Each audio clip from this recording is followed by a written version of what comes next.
And boom, and we're live. And well, welcome to another edition of Life is People. And tonight, this is kind of a reciprocal kind of thing I found with podcasts. Where you go onto one show and it kind of the reciprocal thing is to have the guest back. So tonight we're joined by Woody, who, if anyone who knows, I kind of was honoured to go on his podcast. And I've got to say before I go live, Woody, I had a lot of positive responses from that show, and I really do want to sort of say right here and right now while we're live that it was really great opportunity, and I'm really grateful for the opportunity you gave me because it got me across to a wider audience. So I just want to reach out and say thank you before we go any further.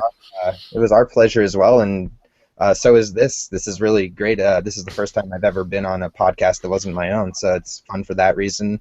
And also, I really enjoyed speaking to you, so I was looking forward to doing it again. Well, as you know, I think we've discussed before going live, and I think we might as well just go straight into it. One of the things that post the N99 crowd sale, obviously, and I've just today finished distributing all the seeds manually, which is another subject we can go down in a minute because, man, the trying to do that manually was a mission. But anyway, the question I'm asked a lot, and we're talking about before we went live, but been asked recently a lot, and I think I want to deal with this. Tackle this issue with someone who knows a lot more about it than I maybe do. Is I'm asked a lot about listing the seats, and they say to me, I get a lot of emails and stuff and say, oh, well, have you got any plans to list this in exchange? And they give me reasons. Now I briefly told you before we went live, and I'll say this right now. This is my personal stance on it. Just for a non-person who hasn't got any sort of great knowledge about crypto, maybe just as an artist, and what I've done, this is my personal view on it. I don't think I should personally be releasing any seeds until the platform goes live. Just because the seeds that are going to be used, the 90% left, are going to be used for the actual process of the platform. So I don't actually see any intrinsic value in me going on an exchange, because I know that you can go on an exchange and the value can go up and down, but I don't even think any of that is needed and necessary until the platform's live. Now, that's my point of view. I would love to hear your response, how you would give for someone who's got a knowledge of cryptos and exchanges, the response that maybe from what you've heard, how I feel about it, and to the question itself. I mean, what would your general view about, not only to me personally, to anyone else who's got a project, and the idea of listing? What would your advice be from someone who's, kind of knows more about this and has a wider view of the subject?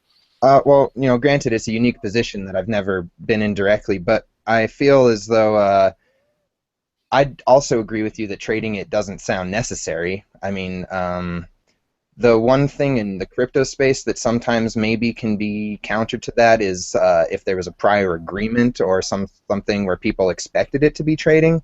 I didn't hear anything with that from my perspective in particular with N99, but I'm just saying in general, like sort of things that people keep in mind when dealing with those types of things. So I would say, if there's good communication in the N99 community and maybe you guys are somehow able to draw consensus or talk about it. But another thing that I'm coming to my mind now is that there doesn't have to be an official exchange for people to necessarily trade them either, especially if there's only maybe a few people that are particularly interested in creating a market right now. If they were able to advertise that they have seeds for sale, I think they might be able to successfully sell them over the counter as well.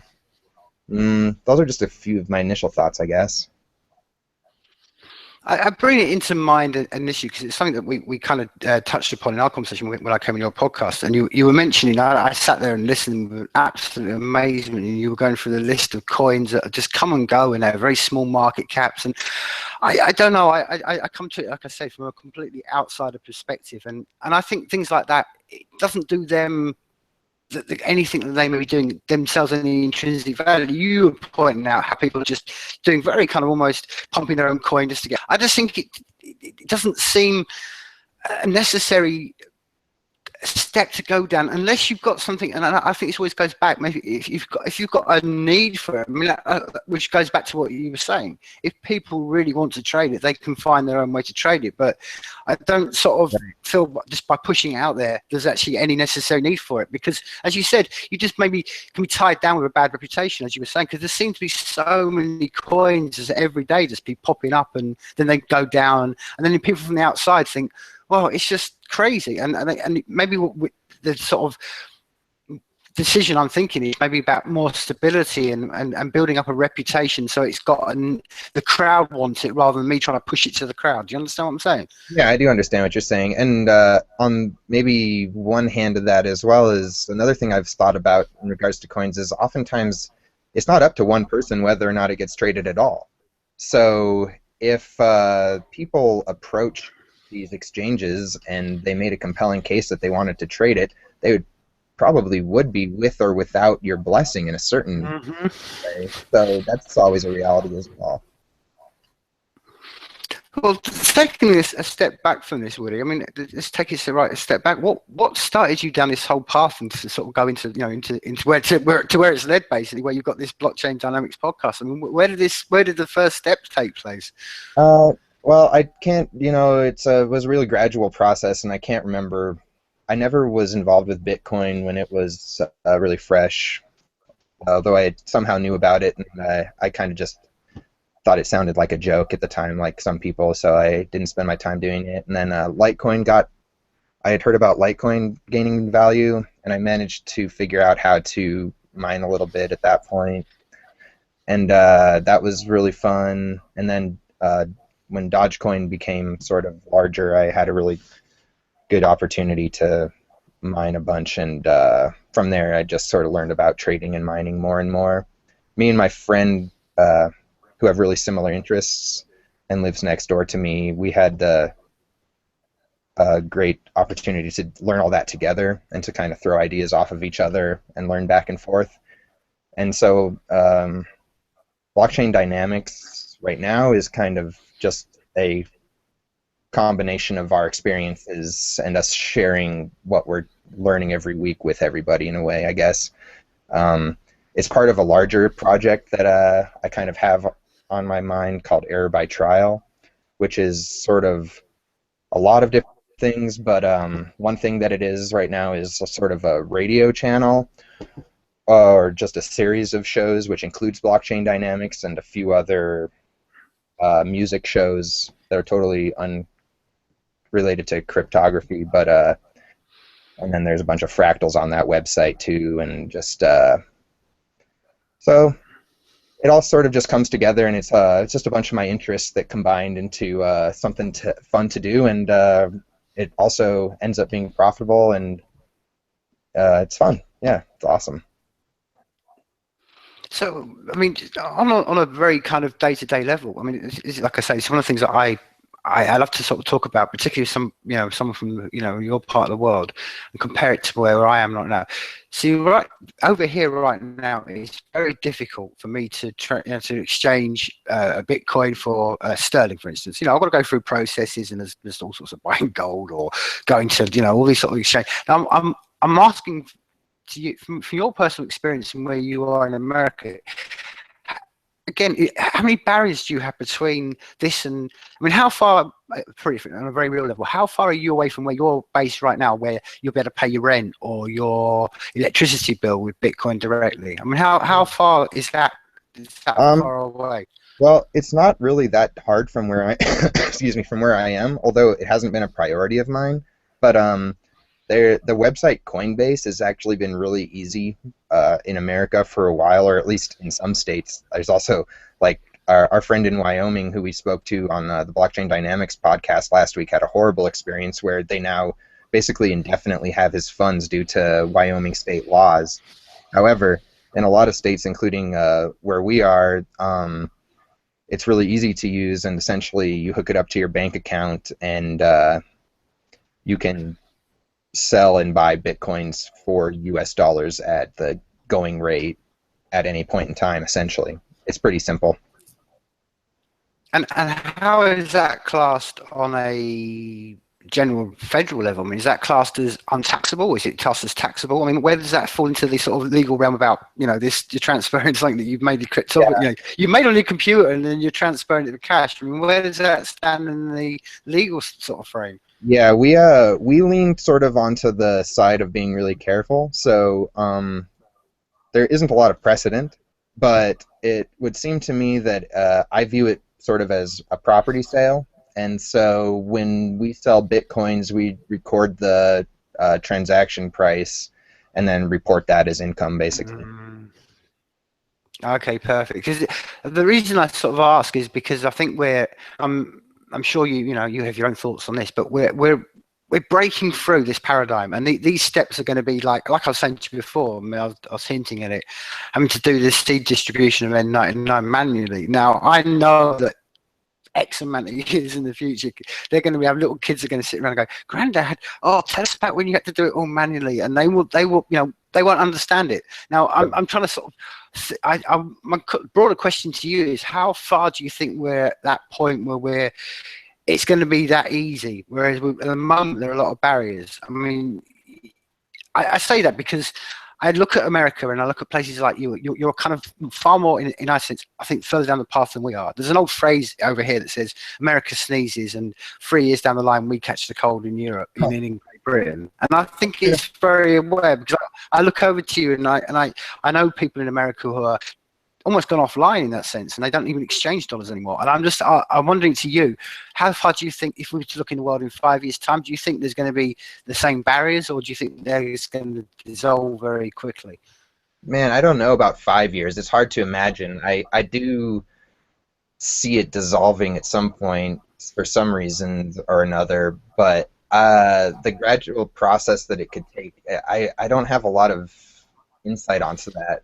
I also sometimes think that it doesn't have to totally replace anything because, like, it's so uniquely designed to be better than the current system that, in a certain way, it can exist with the system in place. So governments, I think, can continue to exist and fall and fail and grow like with inside of a larger framework that like humans can build themselves almost to this place where you know, people that have this type of information and know how to you know, if that is how they end up making value or money, so to speak, and they need to transfer it into the real world fiat currencies, there'll always be a way to do that, I think. If there wasn't, then it wouldn't actually have any value. Um, People wouldn't have been buying Bitcoin even for 10 cents if they couldn't have sold it for that amount as well, I guess, is part of my thought there, you know? Well, I definitely agree, and I think one of the things that's going to, I think it's going to be an inevitable clash is when, you know, because it's one of the things that it steps back into what I was talking about, seed distribution. You know, it can be seen by anybody. Anybody can see what's been transferred. That transparency is going to be the one thing that's going to basically all governments and states around the world are going to have to face, as well as corporations. The idea of being hidden away and having things hidden, that is what the blockchain is kind of a real, you know, mirror to the face of the world and say, no, you can't have that anymore, because there's the other side of us, which is hilarious. Us who are supposed to be this, you know, the crypto world, we're completely transparent. You know, that's what I was trying to say. Anybody in the world can come and say, okay, yeah, this is how he has distributed all his seeds. You know, it doesn't. There's no kind of like me telling, and it's all, oh, they have to trust me, and that's what I think is revolutionary, and that's what I think will. Governments are going to have to face, and states are going to have to face, and I think they're going to have to face it really quickly, and they're not going to be able to. Go on. Well, I think I see what you mean there because they will eventually need to set some sort of legal precedence, which, like, even where I really just hasn't been done. I mean, definitely not on a state level, and I still don't feel like on a federal level either. Like, I think, you know, we're, like I said, we're erring on the side of caution, and so I know we're in compliance because we're basically giving them taxes that they aren't, that, you know, other people might not be or like might not be expecting. So. I feel fine for that matter, but it's like part of that first thing that we were talking about was like if people could transact within the cryptocurrency sphere rather than exchanging it for fiat in the first place, then, you know, would that happen within 5 years, and how would that affect those things? And you know, thinking back to that, I sometimes have thoughts about how people could start offering their individual services for Bitcoin, but then you get stuck to how they can spend them again. You know, either back directly into like really simple services, because what they really want is housing and food. And you know, I think we've all imagined like some sort of Bitcoin garden or something like that. You have to, because that's really where it starts, is with the food for me. if we're talking about like how to break out of using money, because I eat all the time, love it. You know, I have a garden out back, and I'm always going to need more food. We all are. So if we have farmers or gardeners that start accepting Bitcoin, then I'll start thinking maybe it can become the type of thing that we're using on a daily basis for anything we want.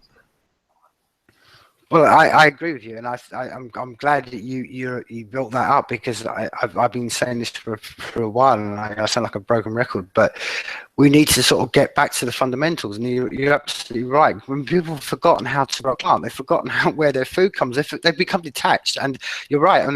And I sort of see what inspires me a lot about decentralization in general, from whatever form it may be. And there's so many. I mean, we could go down so many rabbit holes and talk about so many deep projects, you know, all Right. over the place that are going on.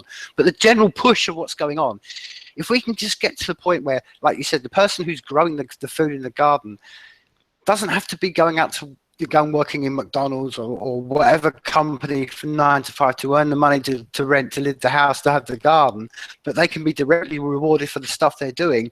And not that will be a fundamental. I think it's really funny is that, as much as this sounds so revolutionary to people like in our part of the world, I mean, I'm lucky enough to travel, dude. And when you go around the world, this is how 5, 6 of the world live all the time. They understand all this. And that's why, to me, it's crucial that for this to work as a general paradigm shift as human beings, it's important we get this out to the 5, 6 of the world, and they understand, you know, and they get this technology. That's one of my real big drives. I really want to make this not just be just a white Western European thing. It's the Indians and the Indonesians and the Africans, because that's going to transform everything. Because right now everything is held. It's one of the things, and I don't want to get too much into this, but when, you know, I hear it all the time, and I've had it a lot with recently, obviously, with your part of the world, the Trump Hillary thing, and it's like the 1%, the one. And I said to people, do you realize if you're earning over $34,000, you are the 1% in the world? And that the whole world is controlled by this small little thing. And if we can just transform and give those people the power, because as you said, they understand all that. They understand what it's like to exchange food for whatever they may need, water. They understand all that. It amazes me, really. It's only us, in the way we've been almost conditioned, that we find that as a revolutionary concept. Whereas, like you said, I mean, really, it's a very human concept. Right. Yeah. Yeah, that's super interesting. So what would be something to lead us as the 99%? Like, it's so hard to find besides living our lives like the way that we envision people living them, it's so hard to motivate other people. Is this all just is like doing this Mhm. type of thing as much as we can do, or do you have any advice for like me? Is like I'm always looking for ways to increase people's awareness of human potential, as this podcast sort of puts it. But you know, it's so funny. I live in this town that's like really beautiful, and there's a lot of growth going on. The negativity and polarization of attitudes is like kind of contagiously obnoxious, because Mhm. it's hard to ignore, and so you surround yourself with a lot of good people, of course, and you try to, you know, make your own little bubble of positivity. But I think we're kind of what part of what we're talking about is like expanding that, you know, infecting people with this new way of thinking and being in general.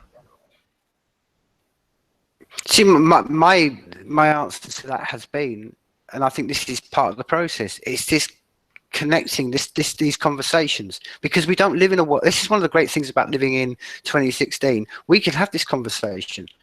I'm old enough to remember. Well, I always say, but 10 years ago, this was a dream 10 years ago, and we're no longer held by these small, you know, beyond the hill. We can't talk to somebody. You know, we can all be. That's what's great about now. But as to going and inspiring people, I think it's when you really break this and get, you know, philosophical about it. I think it's just about, you have to, like you said, surround yourself by the people that are positive, live your life, and I think the step beyond that is do stuff. You know, do stuff, create stuff. That's why I'm passionate about, you know, trying to get 99 built, because it's about giving people who have the opportunity to be creative and have that opportunity. I think that's going to be the solution, because at the moment it's all right talking, which is what we're full of. We're full of people talking, and all people want is solutions. That's why I'm like, okay, I won't talk a lot. I talk very, I promise little, and I hope to deliver big, because I think what we need to do is start delivering, and we've got the tools in our hands to do this. And this is what's really inspiring to me.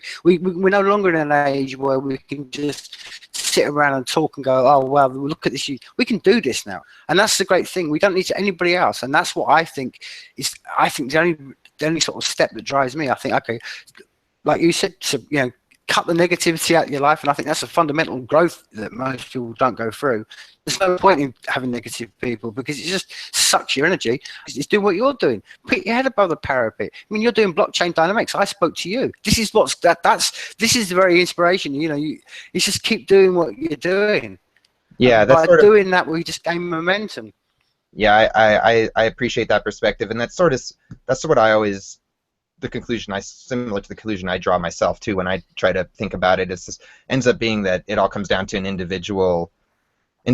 How you live your life is all you can control, and so people will hopefully follow those examples. Sometimes if there's good things about us, then they'll follow those, and we see good things in other people, and we'll imitate those as well, and it'll all spiral into a beautiful future.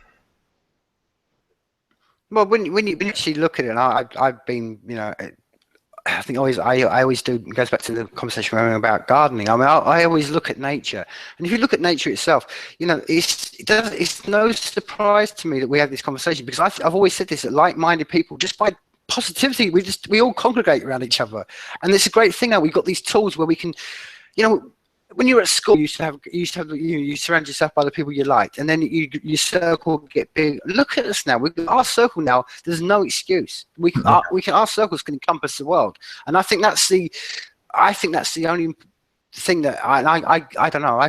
Sometimes get very frustrated when I hear people and they talk on tech. Well, go out and tell people, and go out and live your life, and put your head above the parapet. I mean, how hard is it to do a podcast? This is my point. I mean, we've got the tools in our hands now. We can do these things, and that's what I try to say to you. You'll be inspiring people that you'll never meet. You're never going to see the people that you're inspiring, but there'll be some kid maybe in Norway listens to your podcast, goes and gets something, gets inspired, and before you know it, that's what's great about it. And you know what? And I think, as you would know, if we're not doing it, then how are people going to hear this stuff? Right. That's true. Yeah, that's awesome. I just think that's just as it is, and I'm fascinated to you. And the other one that I'm asked a lot about, and for someone who's got some knowledge about this, and it keeps creeping up again, and I hear it a lot, and a lot of people mention it. Maybe I'll ask you, what do you know about the Bitcoin halving? This thing about, I keep hearing about something in July. There's a halving going on, and so please expand to me, because it's something I'm asked a lot by particularly people who, and again, bear in mind, I'm not surrounded by people who are into exchanges. Right. They just hear this kind of thing about, there's this thing with blockchain, and I hear something really bad's coming up in July, and so just give people an overview.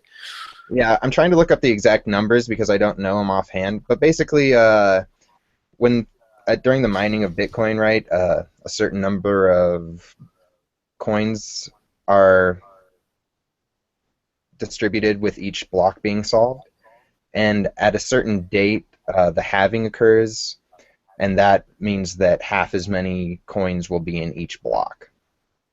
That's the basis of it. The exact numbers themselves, I am not familiar with, because I don't mine Bitcoin. Bitcoin mining is now like super centralized, which is something else people talk about. It's, I mean, actually, I have a friend next door who's on that show with me, and occasionally he'll mine Bitcoin, which still can be profitable from time to time, but mostly there are other coins that are more profitable to mine. So all these, even SHA-256 miners, ASIC miners that are mining Bitcoin are basically on super low electricity prices, and so I guess we've all heard that it's probably centralized in China. I don't know how true that is or how much it matters, but it's just increasingly that way, I suppose. And so when the halving occurs, there's speculation around the easiest and probably worst conclusion to draw would be that the price is going to double, right? Because there's going to be half as many coins being distributed. So that would be like the first thing that somebody might think. And then, from there, there's a lot of different back and forths you can think. But ultimately, for me, it doesn't mean a lot because people have known it was coming since the very first day that the Bitcoin code was written. So, yeah, the people that speculate and trade in Bitcoin probably use it as a point in time for certain events to occur. But the meaning of it is kind of lost on me, I suppose. Yeah, and I think it's important to, and I'm sure you reiterate this to everybody, and I think it's really important to say it over and over again, as clear as we possibly can. You know, these things can go up and down. I mean, I think that I've heard so many people I read, sometimes, particularly on social media, and people just they treat it like it's like it's always going to rise and it's going to go to the moon and it's never going to stop. And it's like no. These things are. They are, which is what I love about it. I love sometimes looking at exchanges like Poloniex and just watching. It's almost like the heartbeat of the world, and you can see live exchange going on. But it's very volatile, and I think people need to remember that because we get blinded. I mean, like I say, I'm old enough to remember when the internet boom happened, and then everyone went, "Oh, it's never going to stop, and we're going to go on and on." And yeah, well, things in general are cyclical, and I think people have forgotten this. Oh yeah, for sure. Uh, they also forget that Bitcoin was like the first big thing of its kind, big successful type of its kind, big successful blockchain. I mean, I don't think that blockchain technology is going anywhere. That seems to be kind of becoming more and more apparent. But Bitcoin itself, I think its future is still totally up in the air. Honestly, it's kind of what makes it so exciting, and it's kind of a big part of why people think it could go, to twice its price. Some people think it could go down to nothing still. And what are we, like 8 years in? It's amazing. Yeah, and that's the point. This is what I try to reiterate to people. This is the beginnings of technology. We're the very basis. We're the very beginnings of this thing. How it's going to exponentially rise over the next few years. It's going to, I think this is going to blow us away. I really do, and that's why I think it's essential we keep on top of it. We just don't become. I mean, I'm not being funny, but there's a tendency in human nature just to sit back and go, "Oh, someone else will do it. Don't worry about it. Then leave it to them to sort out." And then everybody does that, and then you realise that nothing ever gets done. But all the time, the technology, because of its own intelligence, just rises. And I don't want to get again. That's quite a deep philosophical one, but that's why I think it's essential. Going back to almost what you were saying earlier on, that's why we. Just on our own daily lives, we have to do it because it's the power of what we've got as human beings. Because again, I mean, there's nothing in the universe right now that's more powerful than the things we've got between our skulls, and that's what we can all do on an individual level. And and I think it's important because that's why it inspires me about talking. When I listen to your podcast, and I think it's great and listen to other people talk about this because this is being done by people like me and you, and it's not being done by suits and the military. And I think that, to me, is why I'm optimistic. And I just don't want it being left because of human laziness, and all it ends up being picked up by is a few suits in a few high offices and go, imagine the tyranny this is always the flip side. Imagine the tyranny they could hold over us if we don't have this conversation, and we weren't in control. We weren't even shaping these new technologies. I mean, man, they could, as much as it's going to liberate humans, and me and you get inspired by the optimism of it all. Imagine it in the wrong hands, or imagine it in the hands of who want to control. Man, it's. Oh yeah, I mean, those are some of my favorite stories. Honestly, I love I love reading about that type of sort of technology gone wrong stuff. But my mentality remains optimistic, so I don't know.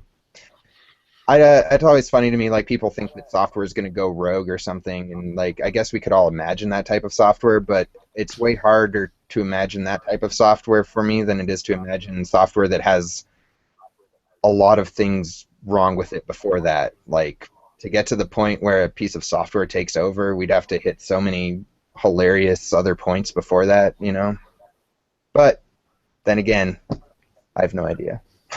It could happen at any. Yeah, and Yeah, but yeah, I'm more in a line with you. Do you know what I always say to this? Because I think, I mean, man, especially being an artist and musician, yeah, do you know, I could go down. So I've been down so many rabbit holes. I've watched that many films. I mean, I love them all. I love all these science fiction outcomes and stuff. But I'm always sort of thinking, as much as we keep hearing this, and we're going to get bombarded with another, alien kind of coming and all these fit, and you think, actually, what has technology done? I personally think the internet every year should be winning the Nobel Peace Prize because it's done more to get human beings to stop firing weapons to each other than any leader, any musician, any actor, anything. It's this that's doing the great thing. But that's why I think technology, as much as we want to put this dystopic nightmare view on it, in actual reality, what's it doing? It's bringing us together. It's making knowledge more open. There's no more, it's breaking down the middlemen. But it's basically, more you do that, more human beings are all contacting each other and going, do you know what? We all think the same thing.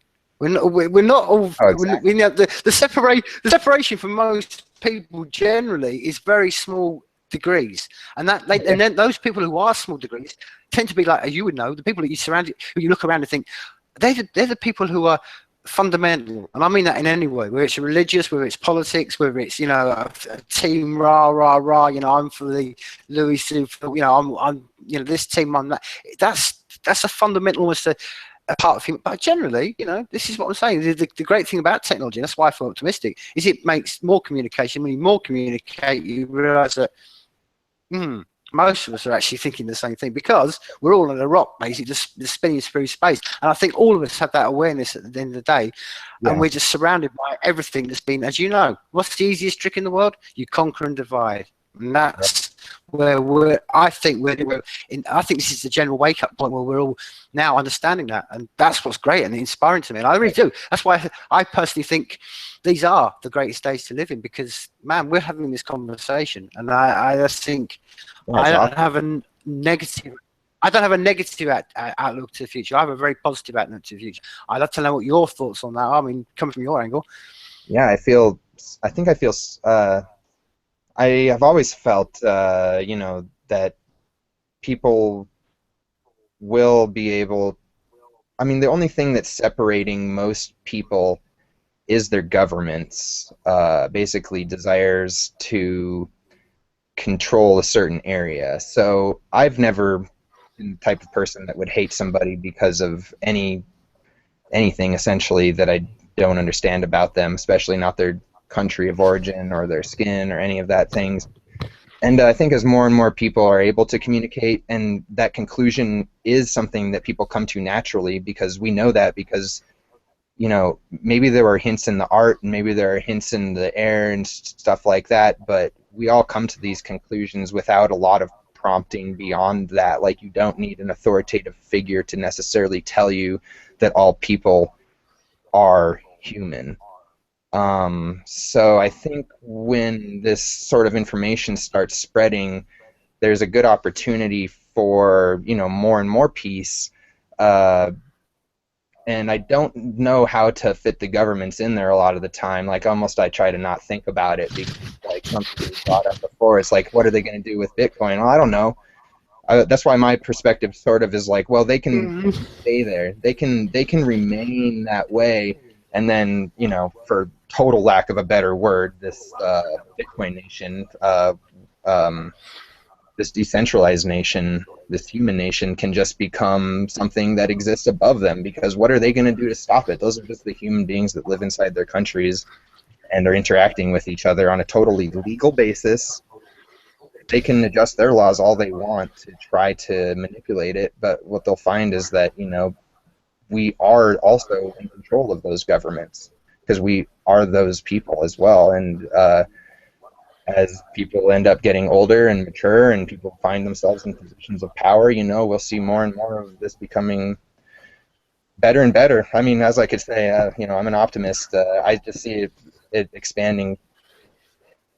You mentioned, some of the poorer parts of the world and how much this can benefit them, and I just love that because, we have this entire continent of Africa, for example. It's been mostly ignored for my entire life, as long as I've pretty much been able to hear about people just running them up, basically killing each other. and nobody seems to care. You know, not that I think anyone should ever impose violence to stop that, but I think that even spreading information through like little bits of technology that they can't necessarily stop getting in there. Then when people are informed, they're going to stand up for themselves, and before you know it, you'll have full-formed governments like springing up out of nowhere. Would be my prediction, but you know. Uh, I come from such a sheltered part of the world. I always feel like, you know, so a lot of my perspective is very sort of gained from inside my own head and just from what I read. I got to admit, you know. Yeah, but I think this is where it almost intrinsically ties in, and it's something I really want to sort of link into, is, you know, something a subject about your artwork. I mean, like we are just a fractal, and I think you're right to sort of look at one part of where we are now, and like you say, I mean, with every angle you look at it, you think, well, basically we're going to fractalize into something where the people who want to control are going to be like, you think, that was your part of, you know, that box that you basically, now the genie is out, and it's like that fractalization. You can't, it's in nature itself, and what we're going to see and fractalize and how we're going to change and how we're going to, and again, I mean, again, all these things. And I mean, if you really take that back, I mean, I'm fascinated that you actually do fractal art, because it's something that I remember one of the books that changed my mind. Well, it was one of the fundamental books that kind of enlightened me a lot. Was when I remember going, and this is back in the day, this is how much we transformed. When I was at university, I remember going searching the back of the library, and I read The Chaos Theory, that book about, which, you know, it had Mandelbrot's fractals, and it was just like this little book in the back of it, and it was, you know, I remember going to my lecturers and they were like, oh, well, this is way out weird science. And man, I'm not that old. This is in the 90s, you know. And now look at it, and now it's and that's what I'm saying. Now I see the same thing I saw in a book that was hidden away on people's walls, and I think it's a fascination. So I just think it was like, I'm trying to say something else. It was something that was middlemen held, and they suppressed this knowledge, and now it's out, and now it's everywhere. And I think that's just the nature of what we are as human beings.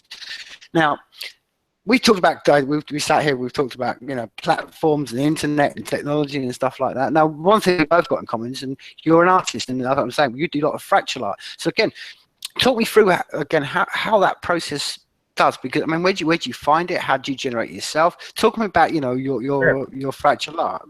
Yeah, it started out. I went to this a Renaissance fair. I don't know if that's like a global idea or not, but it's basically they reenact sort of. There's two parts to it, or multiple parts to it. The one part is they sort of dress up in old-time Renaissance costumes and reenact certain things like a maypole and stuff like that. And then another part is that it's just sort of a place for the community to meet and share ideas and art, and there's vendors and whatnot. So I went to a Renaissance fair in Moscow, Idaho. Idaho is a state in the northern United States, and it was a really interesting little get-together, and there was a fractal artist there, and I was inspired by him to, he told me the piece of software he was using, which is called Ultrafractal, and you can search for that on the internet. They have a freeware version and then a paid version as well, and you know, I almost immediately wanted to pay for it, and I just started playing with it, and I like fractals for so many reasons. I got into sort of this habit of making one a day, and that became sort of like a part of my morning meditation routine, and then I started taking some of the designs I had made electronically and printing them onto pieces of paper, and then I started taking them to like music festivals and raves around Montana and trying to you know, show people how cool they looked and also sell them to them. And put them on lots and lots of things since then, you know, buttons, pins, postcards, and giant tapestries. So it's been really fun, and I hope to just keep making them bigger and bigger. My dream has always just been really bigger pieces of them, because the digital art can be scaled so big if you have the printing capacity for it. So I've always wanted to like have one of these giant immersive fractals and like throw it over the side of a giant building and have it like unfurl all of a sudden in front of a bunch of people or something, and just be really overwhelming. Would be really awesome. Well, I'm going to take you a step right back, and you kept saying, that you do a fraction every day, and you start. What is right? So it's right back. You say you're creating a fraction. Now, how does that do? Do you mean will you just type on a screen? Is it like a drop of water? You'll put literally just almost like a drop of water in it, or do you type some numbers in? I mean, what's the actual technicals of actually creating a fractal? Yeah, this ultrafractal software is incredible. So it basically presents you with this. It has layers the same way that Photoshop does, and each layer can have, of course, a bunch of variables. Some of them could be totally incompatible if you wanted them to. But one of the main variables in any layer is the algorithm that's being presented to you visually. And so there's a huge collection of fractal and fractal-esque algorithms that have been developed by humans, and so you are presented with a massive, overwhelming list of these to choose from. And if you were to choose one of them, then you'd have a bunch of menus on the right-hand side that you can adjust variables that are involved with that equation. And as you adjust those sliders and numbers, you'll see the fractal be changing in front of you. So you can kind of like move it this way, that way, and see what you like. And then each layer also has a color gradient component that you can activate. And that can be done through a bunch of different algorithmic ways as well. So you can have a bunch of different coloring algorithms within sort of this different shape. And then, so let's say you get a nice thing developed that way, then you could make a new layer out of that, and then maybe adjust some of those numbers just a little bit so you have something that looks really similar in a lot of ways but slightly different. Adjust the colors on that, adjust the transparency, pull a bunch of sliders, have a little fun. And then on top of all of those types of settings, there's a lot of course, mathematical transformations you can do to images to make them kaleidoscopic or to follow really specific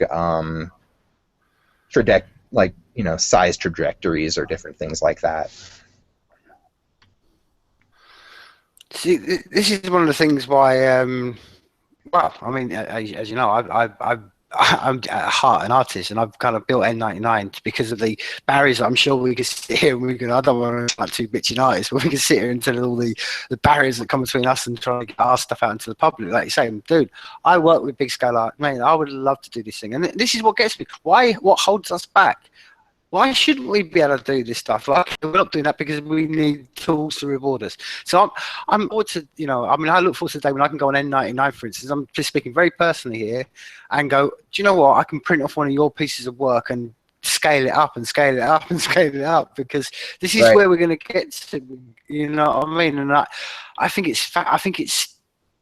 I don't know. I'm really inspired. It's not spoken about enough, and I mean, you probably know me.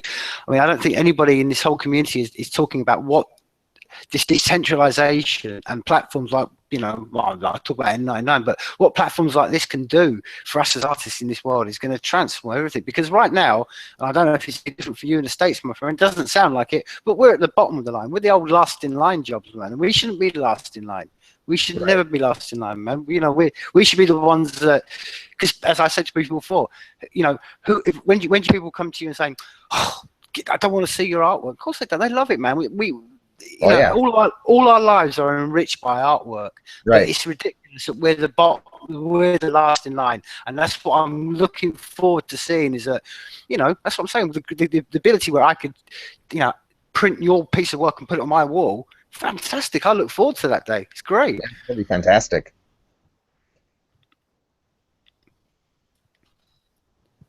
Because it's, I mean, I don't know. I mean, we kind of touched upon it in our conversation. I just think it's one of my drives, and I think this is where the drives that we can have as maybe sort of creative people is to get people like us across. Because I think if we can get more creative people on board, then like I started trying to say earlier on, then this won't be shaped, and I don't mean this in any detrimental way, but it won't be left in the hands of the coders. You know what I mean? We need some sort of creative energy into this, rather than just leave to people just sit there and code away. Yeah, that makes sense. Yeah, I mean, so I don't really, it's all it's also cutting edge. It's like a lot of times I feel like a spectator, you know, even though I also love to create things. Yeah, completely. No, I mean, you mentioned about, you taking this to music festivals and like stuff like that. I mean, again, how much from your perspective where you are? I mean, how much sort of in the circles that you're mixing with, how much does is this kind of decentralized breaking out into that community? Are they aware of what decentralization could mean to the music community? I Uh, mean, is it something that musicians are talking about in your circle? I say it because over here, there's a wave of people really kind of getting inspired by this in this part of the world. And I'm fascinated from a musical point of view, whether that's the same going on in your scene. And if yeah. not, why not? Well, there isn't that going on here, and I would say the reason is because there are very few people. And so when there's like, me and my friends living, within a very small radius, basically, we are probably some of the very few people in this entire town that are even interested in Bitcoin at this point, unfortunately. And then in the states, not very populated either. This is one of the least populous states in the United States. So I think there's only like 1.1 million people here, and let's see, it's huge. We're the fourth biggest state. So there's 1.024 million people in Montana, and it is I'm trying to look up the density here. 6.86 people per square mile.